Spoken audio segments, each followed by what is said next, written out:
All right. What are we doing now? Well, either we can do one more story or take a short break. We can do one more. Okay. This one has to do with misleading headlines. Okay. We talked a little bit. You and I talked about this earlier today when we were just chatting. Mm-hmm. Here's the headline. Mm-hmm. A homeless man is jailed after trying to eat at Burger King. Well, he should be fucking putting that poison in himself. Oh. Am I wrong on that? So, just reading the headline alone, Yeah. what would you say your reaction to that would be, or what would your assumption be just reading that headline? Well, the mislead would be that the reason he was arrested was for going to Burger King and being homeless. Exactly. No truth to that at all. None. Not a word of it is true. Yeah. He didn't get arrested for being homeless and trying to eat at Burger King. No. Look at Phil Ooze.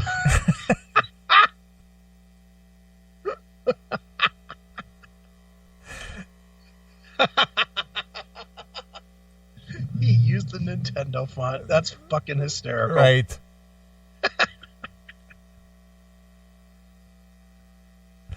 All right, that made my night. That's funny. I like it. In a sad, tragic way. It is. All right. Emory Ellis.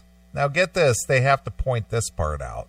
Mm-hmm. He's not just a homeless guy. No. He's a black homeless guy. Guilty. Oh, sorry. In Boston was hungry. Mm-hmm. So he went to Burger King one morning in 2015. Now, this happened 3 years ago. And it's now a story? It's now a story. Okay.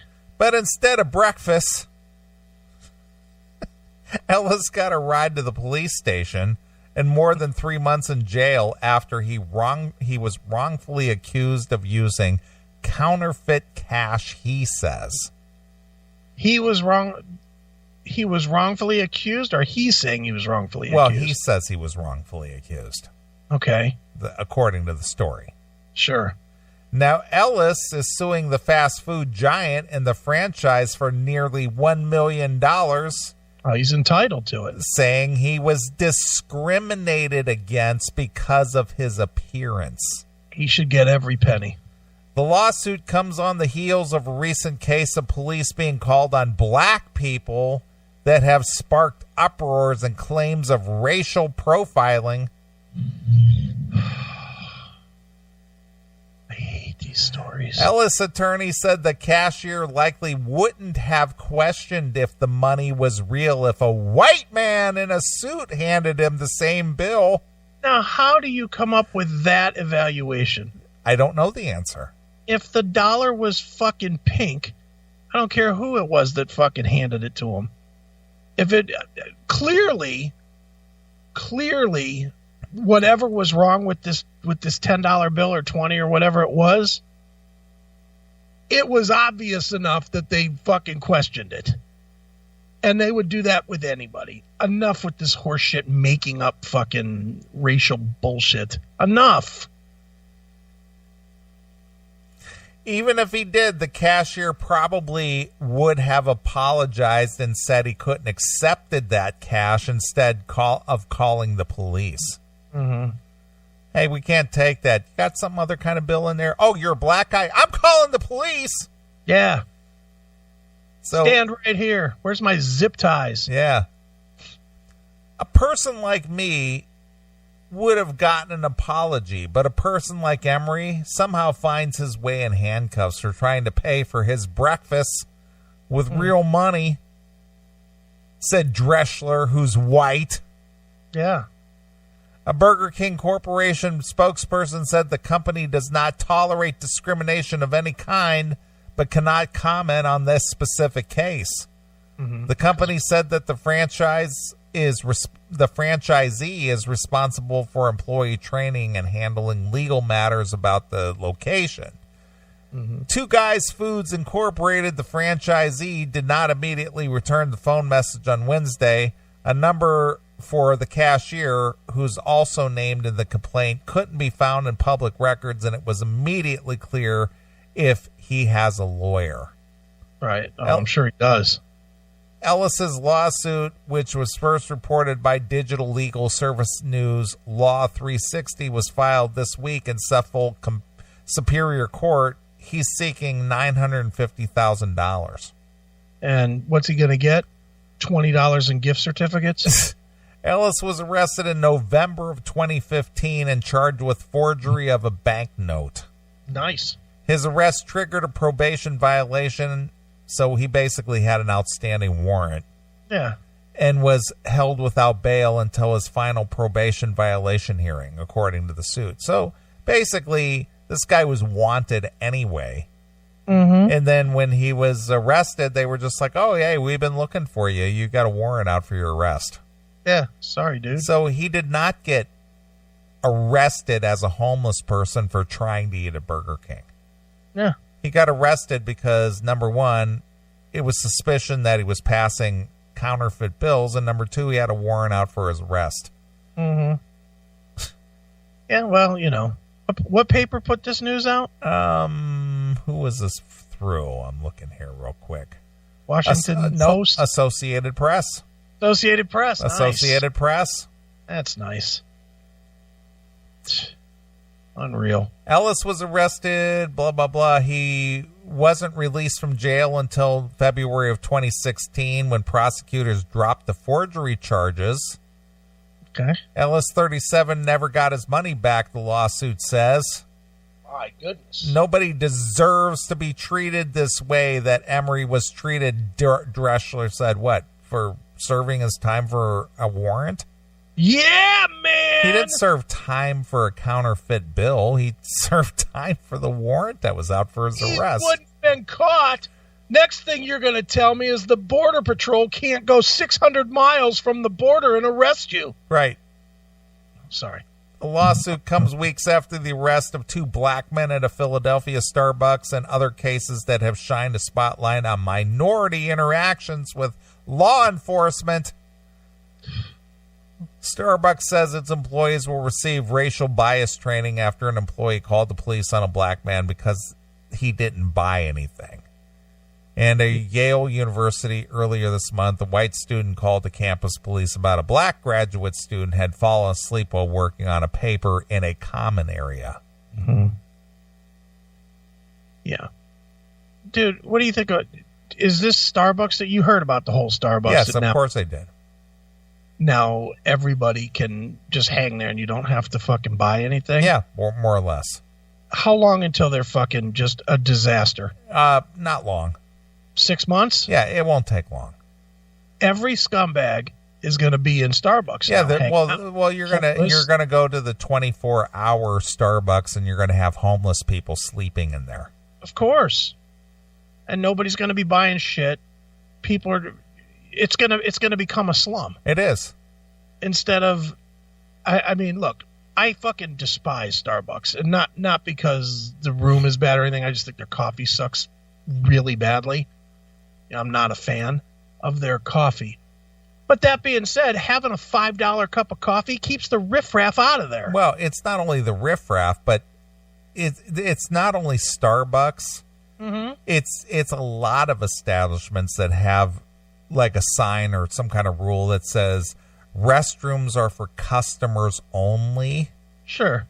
I've seen it in other places, not just Starbucks, other places. Right. And again, like you said, the reason for this is because it keeps the riffraff out from just coming in there and loitering and hanging out. Yeah. Well, I know this. I have used Starbucks. There's a Starbucks in Twinsburg. And I have used the Starbucks several times for like business meetings. You know, it's a convenient thing. I can bring a customer in. I can buy them a cup of coffee and a fucking scone or some shit. You know, and for $10, I can make $3,000. So it's worthwhile. And it's relatively quiet, and they have internet where I can, get online and show them samples and blah, blah, blah, blah, blah. So I've used their services several times. But one of the reasons that was convenient was because when you go in there, it's not a bunch of fucking scumbags that are in there. Right. It's usually a bunch of, respectable people. Now you're going to let anybody just come and fucking loiter in there? Fuck you. I'll never be back. Right. I'll keep my fucking $5 away from your fucking shitty coffee, you cunts. Well, there's a reason why these rules were established to begin with. Yeah. And because it doesn't jibe with your agenda, whatever that might be, doesn't mean they have to change the rule to bend to your agenda. But they do. Well, they do because of the political correctness that is running rampant in this country. Right. So I was watching today Anthony Cumia. And like I told you before, he had Louis J. Gomez on. And on his show, he does a segment on his show called Scam the Jew or something like that, or Scam it Jew, something about scamming and a Jew. And what the bit is that they go to public places and they do scams where they think they try scams where to see if they can get away with stuff without paying. And if they get caught, they can get away with it anyway by just playing stupid. Okay, do you follow this? Yeah, they act like I didn't know any better. Yeah, or oh man, I wasn't paying attention, whatever. So the one that they brought up on the show today was about Starbucks. And they said that Starbucks apparently has an app, and you can order your drinks online. Just come in and pick it up, and you don't have to go and stand in line or come through. Yeah, exactly. Yeah, you just go to the counter and it's on the counter, and you can just pick it up. So he said that they've been going to this Starbucks and just walking in holding their phone, and they grab a drink and they just show their phone on the Starbucks app to the fucking clerk, and the clerk never questions. Right, of course. Why would they? They just go in and take a fucking cup of coffee and leave. Well, of course, but isn't that go back to exactly what we were talking about? Is how dare you question me? Yeah, that's exactly it. It's like, what the fuck? But this is what's going on out there today.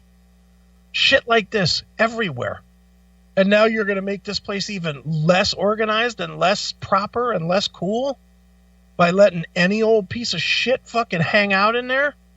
Ugh, what a disaster. Check your white privilege, Mr. Aiken, would you please? No, I'm keeping it. Any old piece of shit. What kind of white privilege is that? Look, if I have white privilege, then God damn it, I'm going to use it. I'm going to use whatever privilege I have, because I sure don't feel like I get any privilege out of it. Right. So fuck it. I'm going to be Whitey Whiteman now. Well, in August 25th, it'll be our privilege to bring to you Red Rain at the Summer Bash, put on by High Volume Music, which also features Every Mother's Nightmare, Tough, right. Billy Morris, and New Machine. Yes. And I'm going to play some Red Rain. We're going to do a song or two, and we'll come back and wrap up the show. Are we judging? Yes. All right, then I got to put my hair up. Yes, you'll have about 7 minutes to get your act together over there, Judge Aiken. All right, sounds good. All right, Red Rain has a brand new video out on YouTube. Mm-hmm. If you haven't seen it yet, it's actually kind of cool. Yep. It's all shot with drones. Right. What they can do with drones these days is pretty cool. But anyway, the new song or the song that's featured in the video anyway is just called Red Rain. Right. And you'll get it if you watch the video. But you can see our boys, Sammy Lee and the guys from Red Rain, performing live out in the middle of a field. Right. But it's good stuff. So you can see Red Rain at the Summer Bash August 25th in Wooster, Ohio. So here it is, this Red Rain exclusively here on your classic metal show.